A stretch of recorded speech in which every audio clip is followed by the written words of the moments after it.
Kali ini saya ingin membahas sesuatu yang bisa menjadikan kamu menjadi lebih pintar, lebih cepat, dan lebih baik. Smarter, Faster, Better merupakan sebuah buku karya Charles Duhigg, seorang reporter investigatif The New York Times.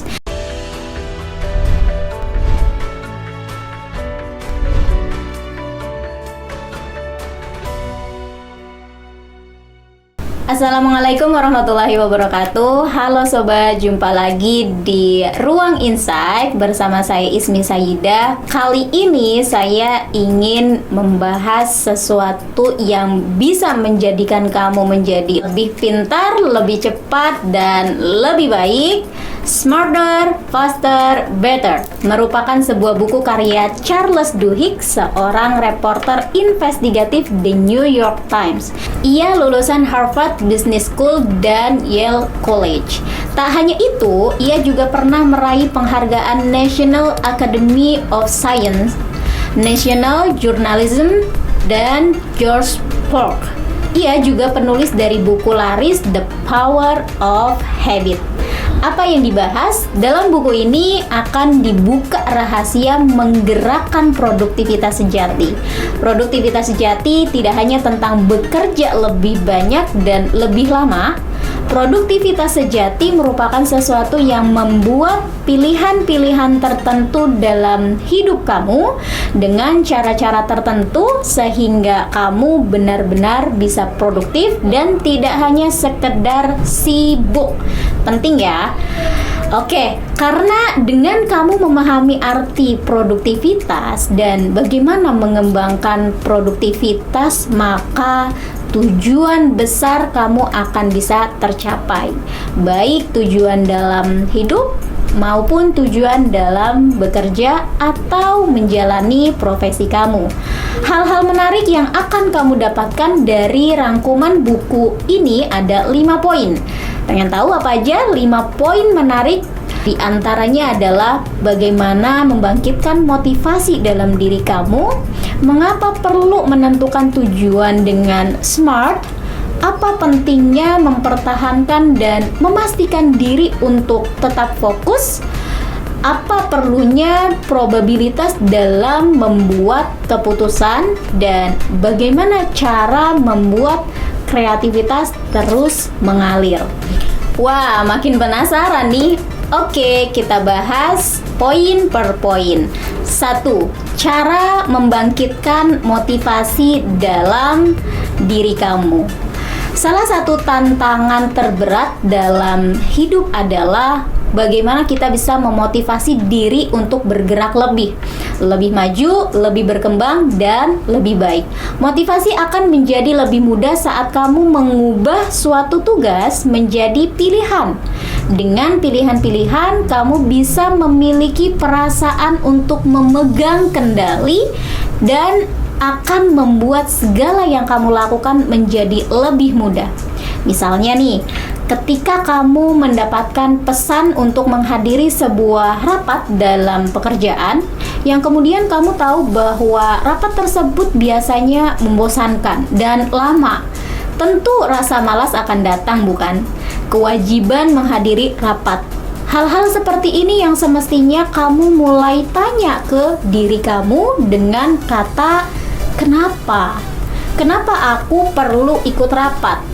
Karena dengan pertanyaan kenapa, kamu bisa tahu bagaimana suatu hal itu berhubungan dengan sesuatu yang penting untuk kehidupanmu. Bahkan bisa jadi sangat penting. Begitupun ketika kamu stuck atau merasa down dalam perjalanan mencapai impian atau goals hidup kamu. Kamu bisa balikin lagi motivasi besarmu untuk mencapai semua impian atau goals kamu itu dengan pertanyaan kenapa? Kenapa penting untuk mewujudkan impian atau goals yang sudah saya tetapkan? Tips lain, kamu juga bisa menambahkan pertanyaan yang kamu ajukan ke diri kamu dengan pertanyaan, apa pentingnya mewujudkan mimpi atau goals? Apa yang akan kamu dapatkan atau rasakan ketika impian atau goals kamu terwujud? apa akibatnya ketika impian atau goals kamu terwujud. Yang kedua, menentukan tujuan besar dengan cara SMART. Jika motivasi saja tidak cukup untuk memacu diri kamu dalam menggapai impian-impianmu, maka cara efektif yang bisa kamu gunakan untuk membangun produktivitas adalah dengan merumuskan tujuan. Kamu bisa menuliskan tujuan-tujuanmu, kemudian menentukan sejumlah aktivitas yang harus kamu lakukan. Teknisnya, kamu bisa memulai menentukan tujuan dengan cara memikirkan satu tujuan besar, kemudian kamu bagi menjadi tujuan-tujuan kecil. Yang ketiga, pentingnya mempertahankan dan memastikan diri untuk fokus.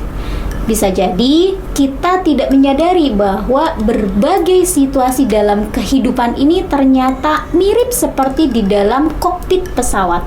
Ketika pilot tidak memiliki model mental yang kuat, maka bisa saja akan terjadi tragedi. Dengan membangun model mental yang kuat, maka fokus akan lebih mudah dipertahankan sehingga seorang pilot bisa mengendalikan pesawat dalam kondisi gawat sekalipun.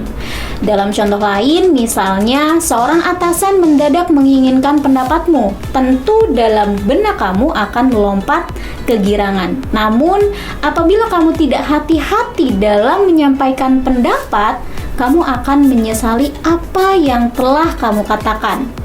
Pemikiran reaktif tersebut dapat membuatmu menuju terowongan yang mungkin akan merugikanmu.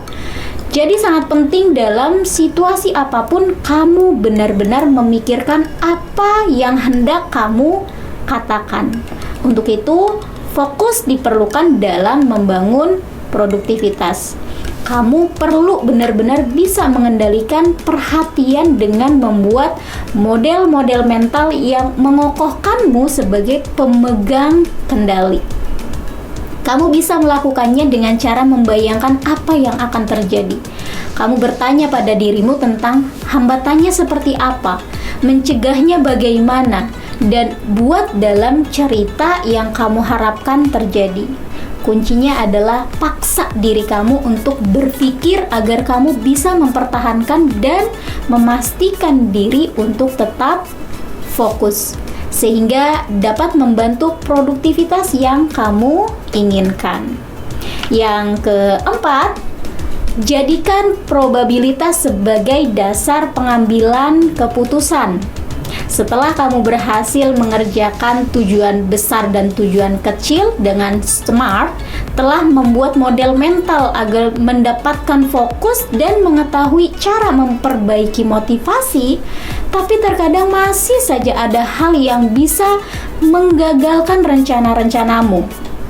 Bisa jadi yang menggagalkan tersebut adalah hal-hal kecil dan sepele atau juga hal besar yang membuat rencana produktivitas kamu terganggu. Hal ini tentunya tidak terlepas dari keputusan-keputusan yang kamu buat dalam prosesnya. Berpikir probabilistik berarti kamu membayangkan berbagai kemungkinan masa depan.